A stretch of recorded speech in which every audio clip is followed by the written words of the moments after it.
Close your eyes for a moment. Just for a moment. It is a Saturday morning in the autumn of 1954. You are 7 years old, and the air smells of coal smoke and wet wool, and something sweeter, something that is drifting out from behind the glass counter of Mr. Patterson's corner shop on the end of your road. The bell above the door has just jangled. The lino floor is scuffed and slightly sticky near the counter's edge. You are standing on your tiptoes, pressing your nose so close to the glass that it leaves a smudge. And there, lined up in neat rows like little soldiers, are the chocolate bars. 2 pence, 3 pence, some of them a whole 6 pence, which means they are only for very special Saturdays. Mr. Patterson watches you with a patience only shopkeepers of that era seem to possess, unhurried, unbothered, as if time itself moved differently in his little shop. You have a warm penny in your fist, a coin you have been carrying since Thursday, and you already know exactly what you want. But here is the thing. Some of what you reached for that morning, some of what made your heart lift just to see it, no longer exists anywhere on earth. Not in any shop, not in any country, not in any form. It is gone. Completely, utterly, irretrievably gone. The wrappers have been thrown away, the factories have been demolished, the recipes have been lost, and the men and women who made those chocolates with their own hands are no longer with us. Today we are going to remember 15 of them.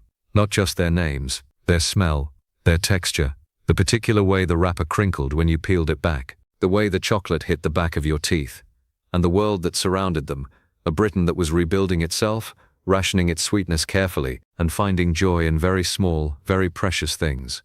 This is not just a story about chocolate. This is a story about who we were. Number 1. The chocolate ration slab, as it was known informally in the early part of the decade, issued by various confectioners as a direct descendant of the wartime austerity bloc. Rationing on sweets and chocolate had only ended in February 1953 after nearly 14 years of restriction. You need to understand what that meant. For most of your childhood up to that point, chocolate had been rationed to roughly 3 ounces per person per week. 3 ounces. You had learned to make it last. You had learned to bite off the smallest possible piece and let it melt on your tongue because you knew there would not be more until next week. When the ration finally lifted and the shelves began to fill again, you did not rush to eat more. You had been changed.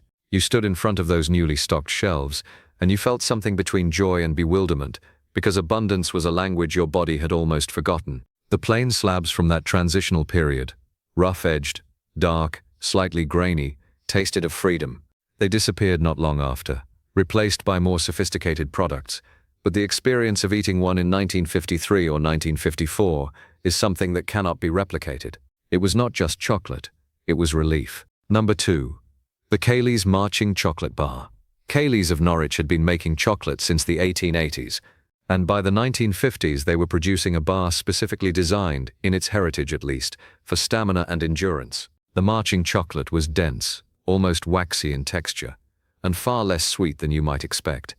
It was meant to sustain, not to indulge. The wrapper was dark blue with bold lettering, and it cost 3 pence in most shops. What made it distinctive was the slightly bitter edge, a cocoa note that reminded older adults of pre-war continental chocolate. Children often found it too serious, too grown up, but there was a particular kind of boy, the sort who collected dinky toys and read about polar expeditions, who thought the marching chocolate was exactly right. Cayley's was eventually absorbed into Mackintosh's, which itself was later swallowed by Rowntree's and then Nestlé, and the marching chocolate simply ceased to exist in the shuffling of corporate hands. Nobody made a fuss at the time. These things happened quietly, in those days. Number 3. Fry's Five Boys Chocolate, which technically existed before the 1950s but was still very much present on the shelves of that decade. The wrapper is the thing you remember. 5 small boys' faces in a row, each expressing a different stage of emotion. Desperation, pacification, expectation, acclamation, and finally realization. The last face grinning because he had been given the chocolate. Every child who held a Five Boys bar felt that they understood those faces. They had lived each of those emotions themselves. J.S. Fry & Sons had been making this bar since 1902, but by the late 1950s it was fading, overwhelmed by newer, flashier products. It was discontinued in 1976, though its decline really began in the decade we are talking about today. If you unwrapped a Five Boys bar on a cold afternoon and broke it along its segments, there was a snap to it, a clean, certain sound that felt deeply satisfying in a way that is almost impossible to describe. Number 4. The Nestlé Walnut Bar. This one deserves more mourning than it has ever received. In the early 1950s, Nestlé produced a bar that embedded whole walnut pieces into milk chocolate. Not walnut flavoring, but actual pieces of walnut, irregular and slightly oily. Your grandmother might buy one for a special occasion. You might find half of one in her kitchen tin, wrapped carefully in its foil, saved for after Sunday dinner. The texture was unlike anything else on the market, slightly chewy in places, crunchy in others. The chocolate itself a little softer than average because of the oil from the nuts. It was discontinued by the early 1960s, a casualty of both cost and complexity, and nothing has ever replaced it, not properly. Number 5. Sharp's Toffee Chocolate Slab. Produced by Sharp's of Maidstone, whose crown toffee logo appeared on sweets across the first half of the 20th century. Sharp's had made their name in toffee, but in the late 1940s and through the 1950s they produced a bar that combined a layer of their signature hard toffee with dark chocolate. The result was dangerous to your teeth, and completely irresistible. You had to bite into it carefully. If you bit too hard in cold weather, you risked a cracked molar, and dentistry in 1952 was not something you wanted to experience.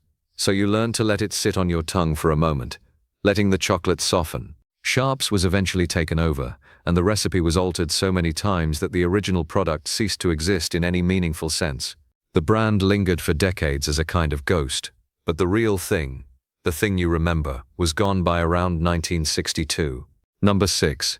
The Macintosh's Eggerbikes Bar.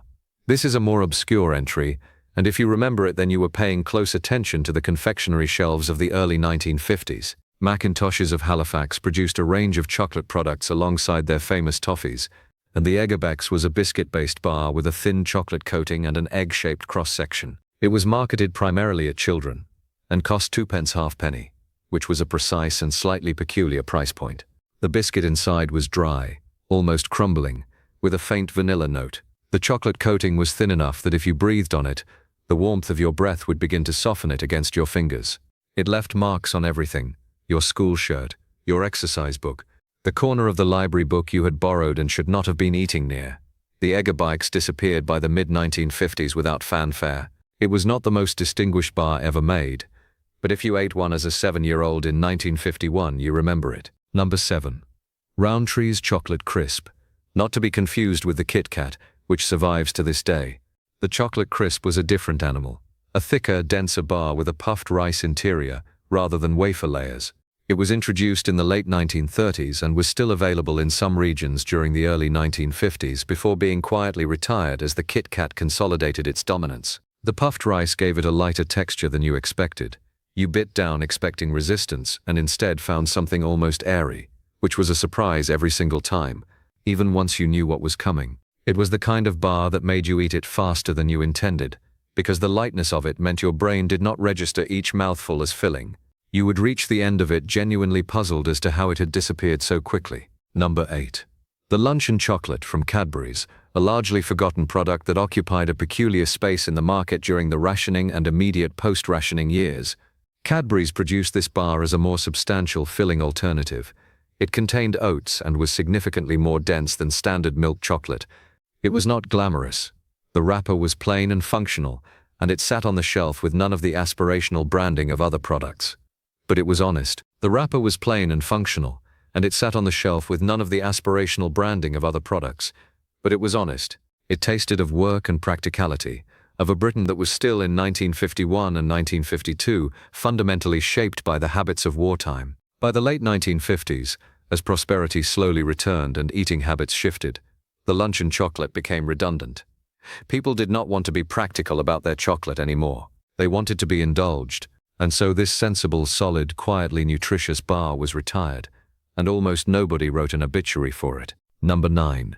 The Barker and Dobson Chocolate Assortment Bar, a regional delicacy from Liverpool that deserves to be remembered far beyond the northwest of England. Barker and Dobson were confectioners who operated primarily in the north, and their chocolate assortment bar was exactly what it sounds like. One would be a hard caramel, one would be a soft fondant, one would be plain chocolate, one might contain a small piece of crystallized ginger. The order of the sections varied, which meant that every bar was a minor adventure. You never quite knew what the next segment would deliver. It cost 5p and was considered a sophisticated purchase, but in the early 1950s, On a Sunday afternoon in a parlor that smelled of furniture polish and gas fires, it was a small luxury of considerable pleasure. Barker and Dobson were acquired several times over the following decades, and this particular product line was rationalized out of existence by the 1976. Number 10. The Needler's Floral Chocolate Bar, from Needler's of Hull.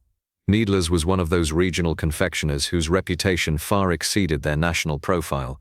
In Hull, they were an institution. Their floral chocolate, so named because the flavorings were derived from flower essences, was unlike anything else. The chocolate itself was a pale milk chocolate, and the flavoring was subtle, floral, slightly perfumed. It divided people absolutely. You either loved it or found it deeply strange. There was no middle ground. Children who loved it were a devoted few. Needler's continued producing various lines, but the floral chocolate was phased out in the early 1960s as preferences shifted decisively toward more conventional profiles. If you grew up in the East Riding, and you loved the Needler's Floral Bar, you have probably never quite found its equivalent. You have been looking in a low-level, half-conscious way ever since. Number 11. Terry's Chocolate Medallion. Terry's of York are most famous today for the chocolate orange, but in the 1950s they produced a far wider range.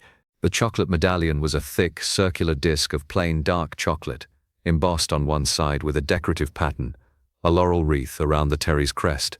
It was sold individually, wrapped in gold foil, and cost 3 pence. Adults bought them. Not children, usually. The dark chocolate was considered too grown-up, too serious. But if your father or your uncle left one on the kitchen table and you broke off a piece, you received your first real introduction to the depth of flavor dark chocolate could produce. Something more complicated. Terry's discontinued the medallion in the mid-1960s. It was, in retrospect, ahead of its time, already being produced in York in 1953, and nobody called it artisan. They just called it the medallion and thought nothing of it. Number 12. The Payne's Chocolate Poppet Original Bar. Now Poppets the sweet still exist in a form, but what Payne's produced in the early 1950s was a specific bar format, a flat bar divided into raised dome-shaped segments, each one a small hemisphere of milk chocolate that differed entirely from the loose sweets sold in boxes that would become the brand's main format. The bar format was discontinued in favor of the box by around 1957, and the experience of eating it was completely different. You had something solid in your hands. You could break it, you could share it. In the school playground, the ability to break off a single dome and offer it to a friend was a social currency. The bar was 6 pence too much for most children to buy alone, and so it was almost always shared. Something was lost when the bar became a box and you tipped loose sweets from a carton into your palm. A box does not snap. A box does not have seams. A box cannot be offered to someone in the same deliberate ceremonial way. Number 13. The Glaxo Chocolate, which sounds like an unlikely product name today but was entirely unremarkable in its time. Glaxo, the pharmaceutical company that would evolve into GlaxoSmithKline, produced a range of food products in the early to mid-20th century. It was sold in chemist shops as much as in confectioners. And it tasted of both things simultaneously, the pleasure of chocolate and a faint medicinal undernote. In an era when the National Health Service was newly formed, and the health of the population was a matter of genuine national concern, a chocolate that was also medicine seemed entirely sensible. It was discontinued as Glaxo focused on pharmaceutical products exclusively, but for a period in the early 1950s, it sat quietly on chemist shelves. Number 14. The Craven's Chocolate Nougat, from Craven's of York, a confectioner that operated in the shadow of the city's more famous sweet makers but produced some of the finest nougat chocolate combinations. The bar was longer and thinner than most, about the length of a pencil and perhaps twice as wide, and the nougat inside was the proper article, dense, chewy, flecked with almonds. The chocolate coating was thin but even, and it set slightly harder than average, which meant the first bite produced a distinct crack before you reached the yielding nougat beneath. It cost 4 pence halfpenny. It was the sort of bar you ate slowly, not because you were being restrained, but because it demanded it. The nougat required proper chewing. Craven's was absorbed into a larger operation in the late 1950s, and the chocolate nougat bar did not survive the transition. It simply stopped appearing on shelves one day. Number 15. And finally, the one that perhaps hurts most to recall, because it was the one most directly associated with the innocence of childhood in those years. The Clarnico Mint Chocolate Bar. The mint chocolate bar that Clarnico produced in the 1950s was not the sophisticated pepperoni construction that mint chocolate would later become. It was simpler and somehow more honest than that. The mint flavoring was folded directly into the chocolate itself, so the whole thing was mint chocolate through and through. It was cool even in warm weather, if you held it in your hand on a summer afternoon. The Clarnico company was eventually taken over in the 1960s, and the product line was rationalized. The mint chocolate bar was gone, the formula was lost, and with it went something that lived in the exact intersection of sweetness and coolness and long summer holidays, and the particular quality of light on an English afternoon in August, 1956. These 15 bars are not coming back. The factories that made them have been converted into flats or demolished entirely. The men who operated the machinery have long since passed away. The shopkeepers who stocked them, Mr. Patterson and all the others like him in every town and village across Britain, are gone. Even the currency they cost has been replaced. But memory is a kind of preservation. When you remember, when you speak about these things, you are keeping them in existence in the only way that remains possible. You are maintaining a small, warm, chocolate-scented flame against the cold fact of their disappearance. If you were there, if you ate any of these bars, then please tell us. Write it in the comments below. Tell us what you remember. Tell us what you tasted. Tell us what it meant to you and what the world looked like around it. Because here is the truth. What we are really trying to preserve is not the chocolate. The chocolate is gone. What we are trying to preserve is the texture of the life that surrounded it. The corner shops, the quiet Saturdays, the careful economy of small pleasures, the particular joy of a child who has been patient and is now finally unwrapping something sweet. If you want to make sure stories like this one keep being told, stories about who Britain was and what we loved and what we have lost, then subscribe. Click the button, ring the bell, and stay with us, because there is so much more to remember, and so much of it is worth remembering.